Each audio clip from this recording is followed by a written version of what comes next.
Welcome to the banker lamp. Please enjoy the video. You start by powering down, removing any case or magnetic accessory that could block the camera or flash.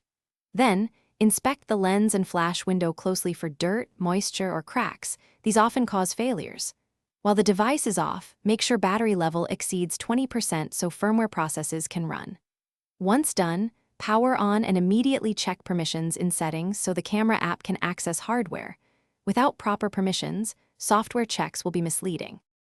You should next run software diagnostics, force close the camera, clear its cache and data, and restart.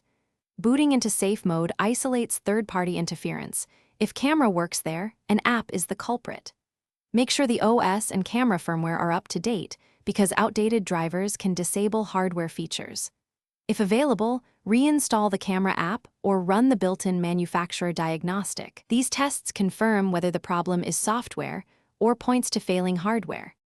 As a final step, back up your data and perform a factory reset only if diagnostics point to persistent software faults. This restores default drivers and settings. If the issue remains, the camera or flash module is likely defective. Contact authorized service or replace the module per manufacturer guidelines. If things go wrong during testing, one key tip: test the camera with bootable diagnostic tools or an external flash accessory to isolate the fault between software, connector, or the actual hardware component. Thanks for watching. If this was helpful, leave a like and consider subscribing. See you next time.